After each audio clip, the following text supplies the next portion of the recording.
ওর জন্য শুধু শুধু আমার আর বাহার রিলেশনটা নষ্ট হচ্ছে, আর ভবিষ্যতে হবে, এই আমি নিজের চোখে দেখতে পাচ্ছি। না, আমি তোর এই কথাটা মানতে পারছি না অর্চি।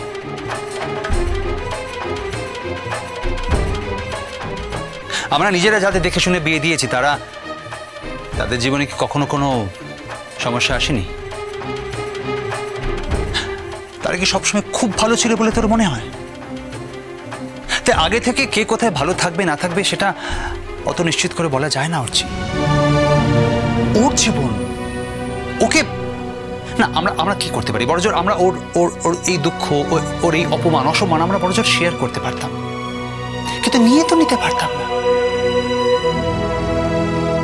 সেটা ওকেই সারা জীবন বহন করতে হতো বাবা। তাই ও যদি মনে করে প্রকাশকে বিয়ে করে ও ভালো থাকবে, এই দুঃখ এই অসম্মানগুলো ভুলে থাকতে পারবে, তাহলে তো কোনো ক্ষতি নেই ভাই। এক্স্যাক্টলি, আমাদের তো উচিত এই বিয়েটাকে অ্যাকসেপ্ট করে নেওয়া। অসম্ভব, আমি বেঁচে থাকতে কিছুতেই এ বিয়ে মেনে নেব না। যা করেছে করেছে।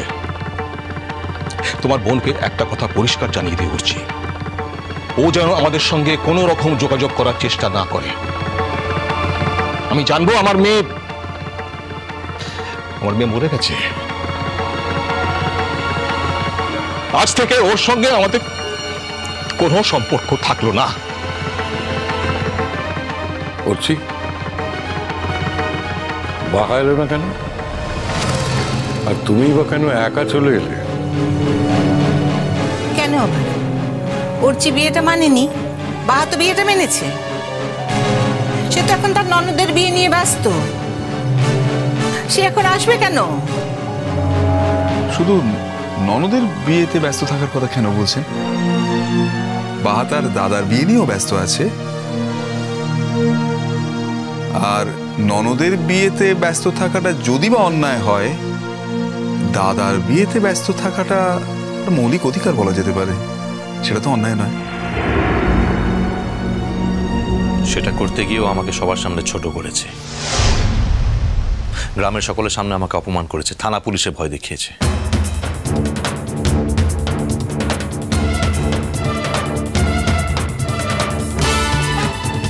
গ্রামের লোকেদের বেশি শক্তির ভয় দেখিয়েছে আমাকেও।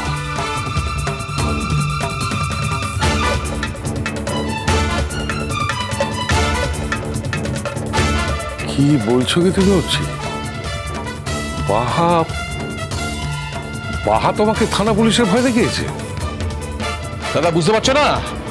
ওই মেয়েটার ইন্ধনে আমার মেয়েটা এত সাহস পেয়েছে।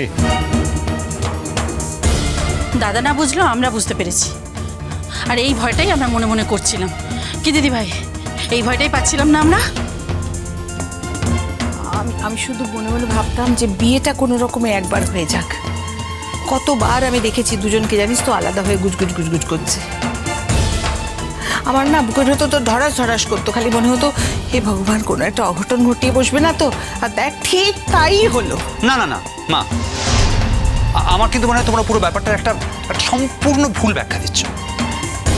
দেখো, বাহা যদি ব্যাপারটা ইন্টেনশনালি ঘটাবে, তাহলে কি ব্যাপারটা এত দূর গড়াতো, মানে বিয়ে অব্দি গড়াতো কখনো? আচ্ছা অর্চি, তাহলে আজ অবধি বাহার মূল্যায়নটা তোমার কাছে কি দাঁড়ালো?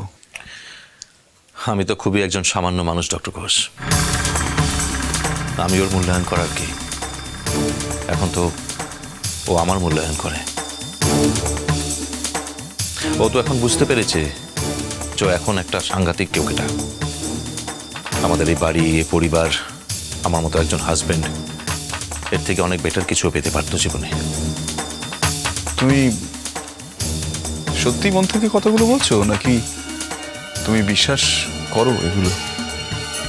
আমার বিশ্বাস অবিশ্বাসে কিছু যায় আসে না ওর, এটা তো ফ্যাক্ট। এই কথাগুলো ওর নিজের মুখ থেকে বেরোনো, ওর নিজের স্টেটমেন্ট।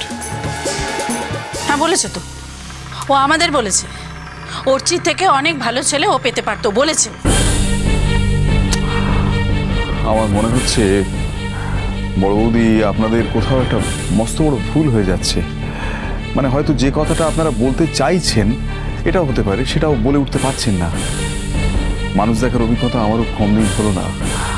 আমি সেই জোরের জায়গা থেকেই বলতে পারি বাহার মতো মেয়ের পক্ষে এই কথাটা বলা একান্ত অসম্ভব।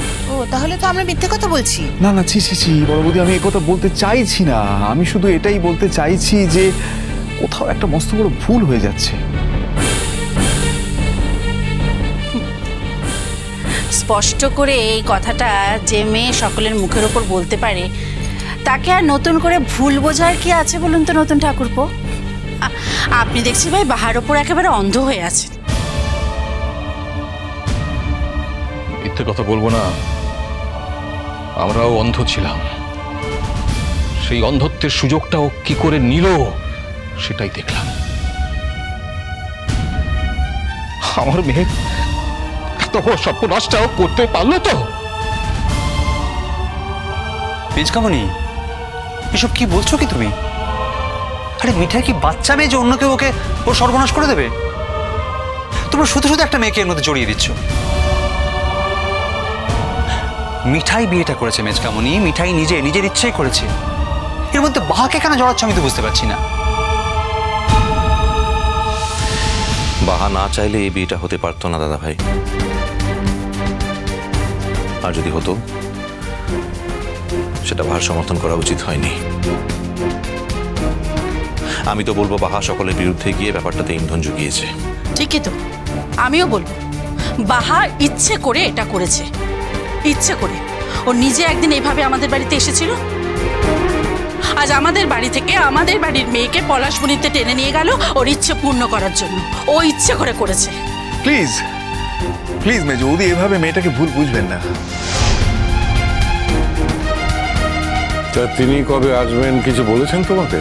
আমার তো মনে হয় ওর এখন পলাশবনিতে থেকে নিজের ভবিষ্যৎ পরিকল্পনা করা উচিত।